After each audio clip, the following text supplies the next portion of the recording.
Life is not going to happen to you. You are going to happen to life. And this is a huge way to show your parents that. And I think ultimately too, I know that for a lot of people, this is going to be an extremely, extraordinarily difficult conversation. And you're going to feel like your parents are disappointed, like they're angry, and they might be. But I think in the long term, and when I say long term, I mean a couple months down the road, if you execute on this, they're going to be a lot more proud of you actually, because anecdotally, they're going to be hearing their friends going, oh, my kids are just asking me for Venmo them money every 5 minutes, and they're missing their exams, and they're having to micromanage their college age kids, and they're having to manage their 18 to 20-year-old kids. And you have gone, I'm going to get a job. I'm going to get roommates. I'm going to put myself through this boot camp, or I'm going to study this, and then I'm going to get this job. There are a few parents who at the end of the day, when they realize what's going on, are not going to be actually extremely proud of you. Number 5 is if your parents don't support you, this is what you need to tell yourself. It is your time and your money.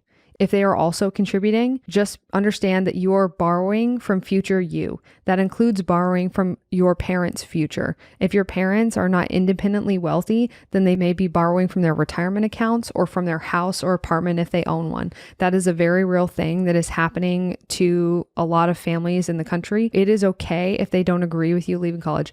Just because they're paying for you to go doesn't mean that you have to take their money if it's tied to you spending your time and energy in a way that you do not want to spend it because it doesn't serve you. That is okay. And it doesn't necessarily have to be any one of those things. They're literally just borrowing from anything else that they could be doing with that money. Literally anything else. I mean, it could be vacations. It could just be saving it for a safety net.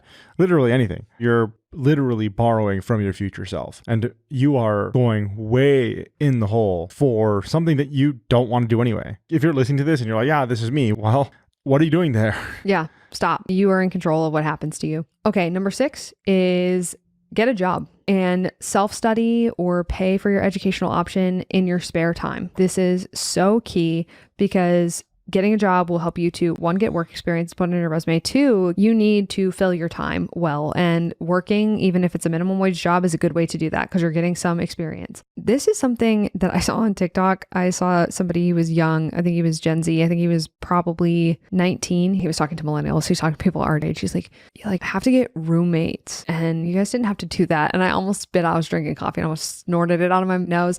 I personally lived the minute I moved out of my parents' house at 18, I moved in with 3 roommates and then immediately acquired a 4th. From the time that I was 18 until I was 22, I lived with between 3 to 5 roommates in usually less than 500 square feet of living space. Sometimes I think there was one point where I lived it was a 950 square foot house, 1 bathroom, and I think there was 5 roommates at one point. Be willing to live within your means. And then also, I will say, while living with that many people is not an ideal situation, you are young enough that you do not have to live in an ideal situation. It is okay. Don't pick crappy roommates, pick good ones, and be willing to leave if the roommate situation's not good, but just pick people from people that you know, or just be careful when you interview to move in with somebody, or if you have somebody move in with you, and just pick good, decent roommates. And if you do that, that is a great way for you to lower your cost of living,